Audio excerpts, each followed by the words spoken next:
कहानी की शुरुआत इससे होती है कि एक लड़का और एक लड़की सामने खड़े हैं एक प्रीस्ट के चर्च में, शादी की अपनी जो रस्म है वो पूरी कर रहे हैं। तभी वो जो प्रीस्ट बोलते हैं लेडी एरियल पैट्रिक, यानी कि लड़की का नाम है।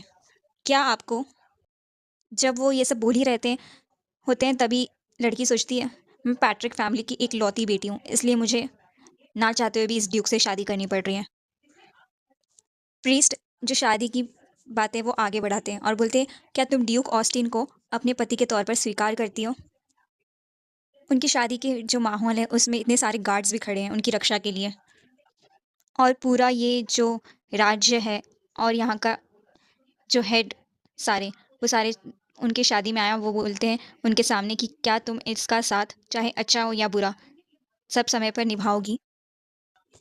ये रहा वो ड्यूक। यहाँ पर लड़की सोचती है कि मुझे इससे शादी करनी पड़ी है जिसे डेविल बुलाया जाता है। जब वो प्रीस उससे ये सवाल पूछते रहते हैं वो ज़मीन पर देखने लगती है, वो सोचती रह जाती है क्या बोलूँ।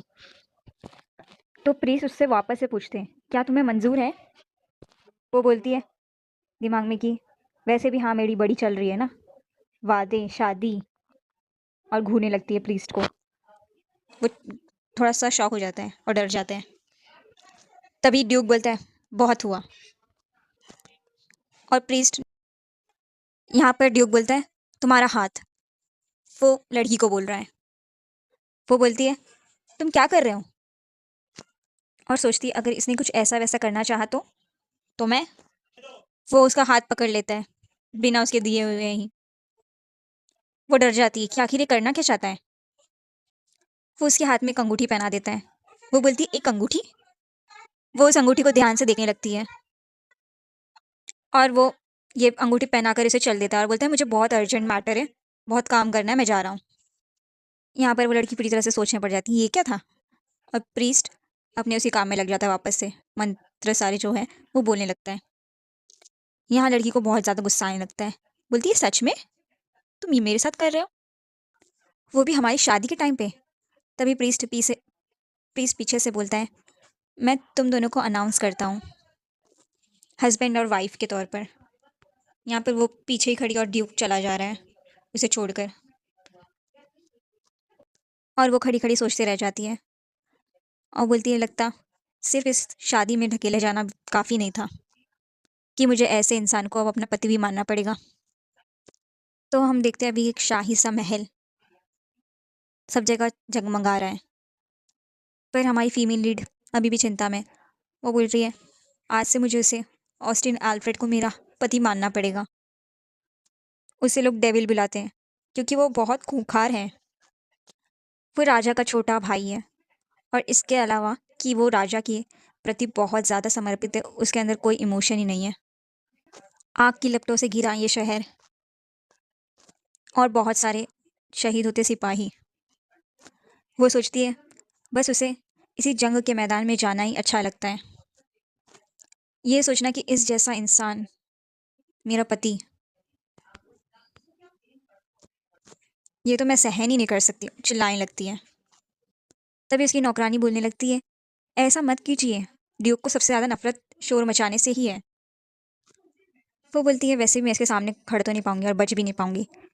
तो शांति हो जाती हूँ, पर उसे गुस्सा बहुत आ रहा है। तभी ड्यूक एंटर करता है वहां पर, दरवाजे को पटक कर। वो लोग दोनों ही डर जाते हैं। वो पूछता है ये इतना चिल्लाहट क्यों हो रही है। नौकरानी बोलती है मैं जा रही हूँ, और बॉव करके वहां से निकल जाती है। और ड्यूक आकर उससे एक बेहुदा सा सवाल पूछता है कि तुम मेरे कमरे में क्या कर रही हो। तो वो भी सीधा सीधा जवाब दे देती है मैं क्यों नहीं रहूंगी, मैंने तुमसे शादी की है, इस घर की मैं मालकिन हूँ। वो उसे घूरने लगता है वहीं पे खड़े खड़े और बोलता है बाहर निकलो। वो सोचती है क्या तुम्हें लगता है मैं यहाँ पे रहना चाहूंगी, इससे अच्छा तो मैं कहीं और रहना चाहूँ। और उसे गुस्से से लाल हो जाती है वो जब अपने कपड़े को थोड़ा सा ऐसे ऊपर उठाकर चलती ही रहती है तभी वो फिसल जाती है वहां पर। वो ड्यूक का सहारा लेने की कोशिश करती है, उससे पकड़कर बचने की सोचती है, अपने मन में सोचती है प्लीज मेरी मदद करो। पर ड्यूक तो खड़ा खड़ा उसका मुंह देखते रहता है और कोई मदद नहीं करता है उसकी। वो वहीं खड़ा रहता है और वो बेचारी लड़की नीचे गिर जाती है।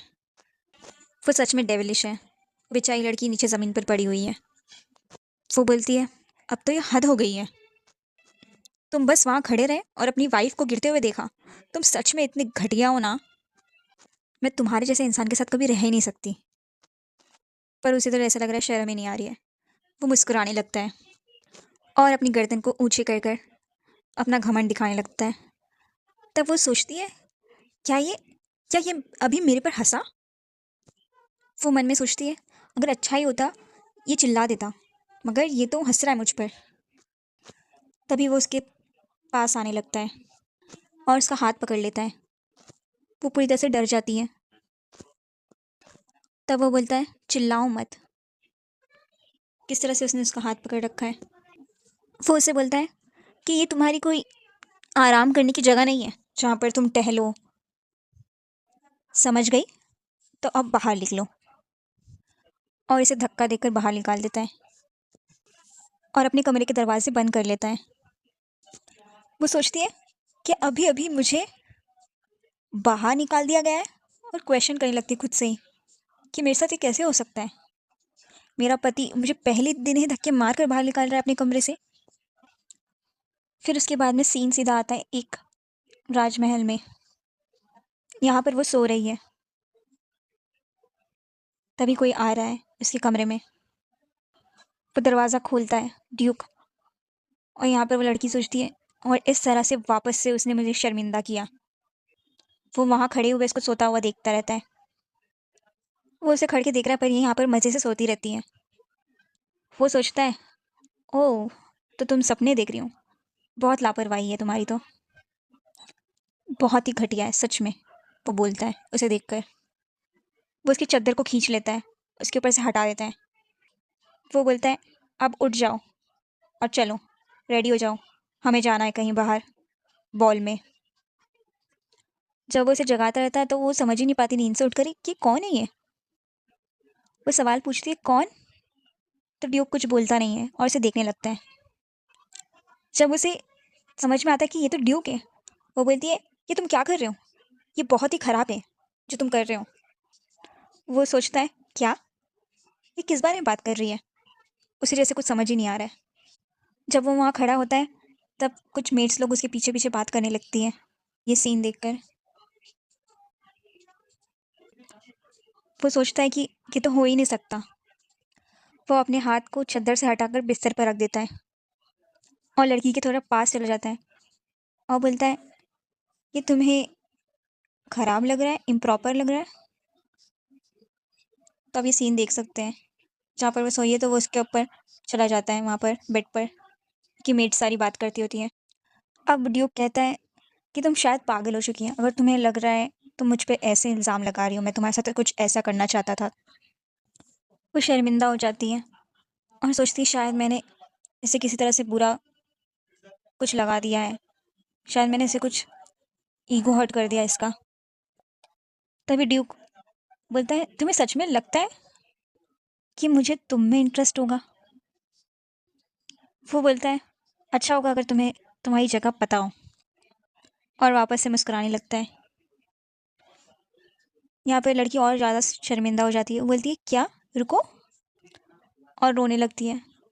बोलती है, कितना निर्दयी है ये। वो बोलता है, अपने कपड़े बदली कर लो। और खड़ कर चला जाता है वहाँ से। वो बोलती है, मैं अब भी बड़ी हो रही हूँ, एक दिन देखना तुम मेरे पीछे पागल हो जाओगे। वो दिन आएगा जब तुम्हें शर्मिंदगी होगी कि तुमने मुझे ऐसे फील कराया। वो यहाँ बोलता है, कुछ भी, और वहाँ से चला जाता है। अब ये लोग बॉल में आ चुके हैं। कई लोग यहाँ पर बॉल में आए। यहाँ पर ड्यूक और उसकी जो वाइफ है वो दोनों आगे पीछे चल रहे हैं। सारे लोगों की नज़रें उन पर ही टिकी हुई हैं। वो सोचती है, यहाँ पर रिवाज है कि जो ड्यूक है वो अपनी वाइफ के साथ में हाथ डालकर चलता है, ताकि उन्हें सब जान सके कि वो एक अच्छे कपल हैं और असली भी। सभी ड्यूक ने अपनी अपनी जो फीमेल है उनके हाथ में हाथ डालकर खड़े हैं। पर यहाँ पर लड़की बोलती है, कौन डालेगा इसके हाथ में हाथ, मैं क्यों उसके हाथ पकड़ूंगी। उसे लोगों को देखकर थोड़ी सी जलन होने लगती है। वो बोलती है, एक कपल का होना कितना अच्छा होता है, जैसे उन लोग दोनों एक ही हैं वैसे होते हैं वो लोग, जो उनका रिश्ता होता है। अगर मैं नहीं बता पाई कि मैं ड्यूक से सच में बहुत क्लोज हूँ, तो लोग मेरे बारे में तरह तरह की बातें करेंगे, मेरे रिश्ते के बारे में। और रिश्ते के बारे में उन लोग की बातें हो भी नहीं है। यहाँ पर ये 3 लेडीज़ दिखाई गई हैं, यहाँ पर बोल रहे क्या ये लोग सच में शादीशुदा है? ये लोग तो मुझे बहुत ही अजनबी लग रहे हैं एक दूसरे के लिए। वो बोलती है मेरी रॉयल फैमिली के लिए तो मैं तो एक शर्मिंदगी की बात हो जाऊंगी। और पूरी तरह से हिम्मत से भरकर वो सोचती है, नहीं नहीं, मैं ये होने नहीं दे सकती। मैं अपनी इज्जत इस तरह नहीं खो सकती। और वो आगे बढ़ती है। वो अपना हाथ ड्यूक की तरफ बढ़ाती है, उसके हाथ पकड़ने की कोशिश करते हुए। और वो उसका हाथ पकड़ ही लेती है आखिरकार। ड्यूक सोचता है, और ड्यूक बोलता है यहाँ पर वो सीन दिखाया जा रहा है जब लड़की ने ड्यूक के हाथ पकड़ ही लिए आखिरकार। वो उसे घूर कर देखने लगता है कि ये क्या कर रही है। वो डरी हुई है, पर वो हाथ नहीं छोड़ती है। वो सोचती है कितनी बेरहमी से मुझे देख रहा है, इतनी कोल्डनेस है इसकी आंखों में मेरे लिए, मगर इन सबसे डरने नहीं वाली हूँ मैं। तभी वहाँ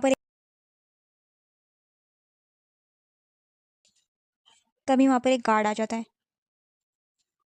वो उससे बोलता है बोलो, और हाथ छुड़ा लेता है लड़की से। वो अजीब सा मुंह बना देती है और सोचती है इसने तो मुझे ऐसे झटक दिया जैसे कि मैं कोई मक्खी हूँ। तभी वो आदमी अपनी बात कहने लगता है। वो बोलता है कि आपके ऑर्डर के बावजूद, आपके ऑर्डर्स के, आरमान ने आपको नहीं माना, आपकी बात को। वो फिर से ड्रंक होके घूम रहा है इस मिशन में, और उसने फिर से कुछ कर दिया है। तभी ड्यूक बोलता है क्या तुम्हें पक्की खबर है?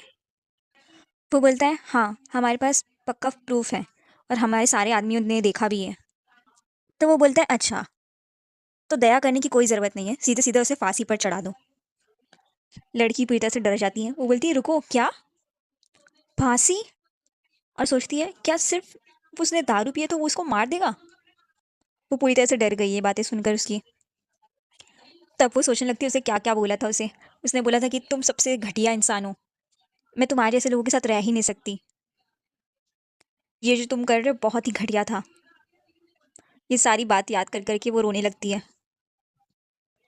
वो बोलती है ये तो मैंने बहुत बार कर दिया, इसे बहुत बार उल्टा बोल दिया है, और गुस्सा भी कर दिया। मैंने शायद ये बहुत बार करके बहुत बड़ी गलती कर दी अपनी लाइफ की। शायद मैं भी मारी जाऊंगी। वो कांपने लगती है ये सब सोच के, और ड्यूक उसे देखता है। वो डरी हुई सी ड्यूक को देखने लगती है छुप के। तो मुस्कुराहट देखकर सोचती है मैं बहुत जवान हूँ अभी मरने के लिए। मुझे कुछ ना कुछ तो करना ही होगा इसके लिए, अच्छा बनने के लिए, और वो भी जल्दी। अभी भी मौका है मेरे पास कि मैं सब कुछ सुधार सकती हूँ। हाँ, अभी भी मौका है, अभी उतनी देर नहीं हुई है। तो अब सुबह हो चुकी है, नया दिन। वो दोनों ही डाइनिंग टेबल पर बैठकर ब्रेकफास्ट कर रहे हैं, और पूरी तरह से सन्नाटा हुआ है। एक टेबल की छोर पर वो बैठा है, तो दूसरे टेबल के एकदम दूसरी तरफ में लड़की यहाँ पर बैठकर अपना जो ब्रेकफास्ट है वो करता रहता है। और लड़की है यहाँ पर बैठी हुई, वो अपना ब्रेकफास्ट कर रही है। सोचती रहती है कि तब से मैं कोशिश कर रही हूँ सब कुछ सुधारने की वापस से, पर ये मुझे मौका ही नहीं दे रहा है। पर मैं जितना इसकी तरफ देखती हूँ, उतना ही ऐसा लगता है कि ये जैसे कि मुझे चेतावनी दे रहा है। एक चेतावनी कि अगर तुम थोड़ा भी नज़दीक आई तो मैं तुम्हें ख़त्म कर दूंगा। वो बोलती है अब मुझे धीरे धीरे लेकिन आगे बढ़ना ही होगा, ऐसे नहीं बैठ सकती। वो मुस्कुराकर कुछ बोलने लगती है। वो बोलती है कितना अच्छा बनाया है ब्रेकफास्ट। वो बोलता है ये हमेशा की तरह ही बना है, मुझे तो कुछ अलग नहीं लग रहा है। तो वो बोलती है शायद से मुझे लगा मैं ऐसा इमेजिन कर रही हूँ, मैं सोच रही हूँ। तो वो उसे देखने लगता है, ये बोल क्या रही है। फिर वो सोचती है मैं क्या बोलूँ। तो वो बोलती है आप मुझे इतना मत घूरिए, मुझे शर्म आ रही है। जा जाकर वो ये बोलती है, और सोचती है शायद मुझे चुप ही बैठना चाहिए था, मैंने क्या बोल दिया। पर कोई बात नहीं, चीज़ें चीज़ें ठीक हो ही जाएंगी। ज़्यादा से ज़्यादा क्या ही होएगा, मेरी मौत और क्या। यहाँ ड्यूक ऐसा राहत, जैसे कि क्या ही उसने सुन लिया है, अजीब सा चेहरा बनाने लगता है। वो अपने जो चम्मच लिया होता है वो रख देता है टेबल पर, और बोलता है मेरी सारी भूख मर गई। वो यहाँ पर सोच रहा है कि इतना अजीब सा बिहेव क्यों कर रही है। तभी उनकी नौकरानी आके बोलने लगती है कि सर लोवेल आए आपसे मिलने के लिए, लाइब्रेरी में आपका इंतज़ार कर रहे हैं। वो सोचता है लोवेल, और बोलता है अच्छा ठीक है, मैं जा रहा हूँ वहाँ पर। और उठ के जाने लगता है। वो जाता रहता है तो लड़की अपना नाश्ता कंटिन्यू करती है। यहाँ पर वो खुश हो जाती है उसे जाता हुआ देखकर और बोलती है, बच गई। ऐसा लग रहा था जैसे कि मेरी सांस फूल रही हो। ठीक है, मैं अब बहुत ही ज़्यादा खाऊंगी, और खाने लगती है। बोलती है, कितना अच्छा आ रहा है ना, ऐसा लग रहा है मैं स्वर्ग में हूँ। चीज़ें इतनी अच्छी होती तो कितना अच्छा होता। इसके बाद मैं कप केक खाऊंगी, और कप केक भी हाथ में ले लेती है। उसने अपना पूरा खाने से मुंह ही भर लिया है। तभी वो देखती है कोई तो उसके बाजू खड़ा है। वो देख के डर जाती है, वो कोई और नहीं ड्यूकी होता है। उसके गले में खाना फंस जाता है। वो बोलता है, मेरे पीछे आओ, तुम्हें भी लोअल से मिलना है। वो सोचती है ये सब तुम इसलिए करे ना, ताकि मैं अपना खाना फिनिश नहीं कर पाऊँ। वो उसे कुछ बोलने ही जाती रहती है, तब इसे जो फोक है उससे उस फोक से नाश्ता नीचे गिर जाता है। ना चाहते हुए उसे उसके पीछे आना ही पड़ता है। यहाँ पर वो एलिगेंट लग रहा है, ग्रेसफुल लग रहा है, उसे लग रहा है कि अलग ही चार्म है। ऐसा लग रहा है कि जैसे कि बादलों हवा को चीरता हुआ आगे बढ़ रहा है।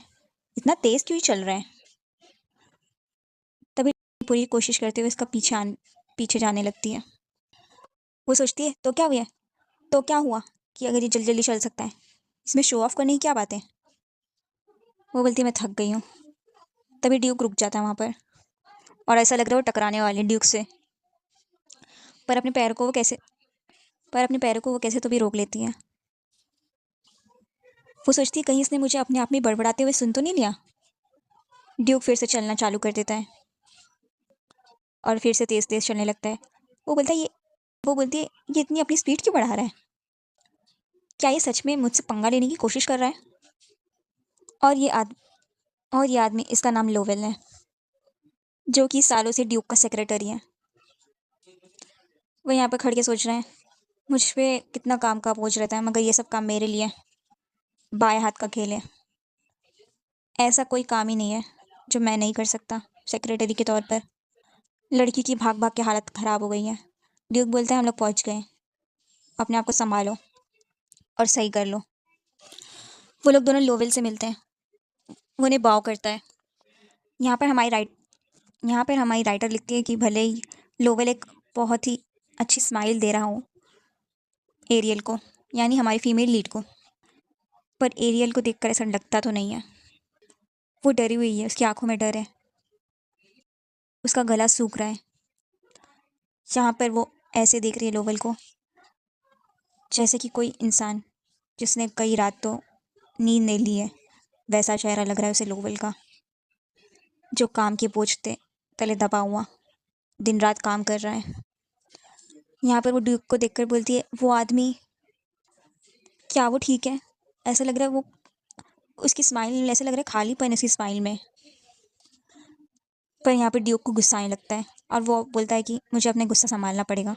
फिर वो लोवेल से बात करने लगता है ये सब सोच के, और उसके एक टपली मारता है कि वो हंस क्यों रहा है, और बोलता है, तुम्हें क्या इतना अच्छा लग रहा है, अपने आप को संभालो और अपना काम करो।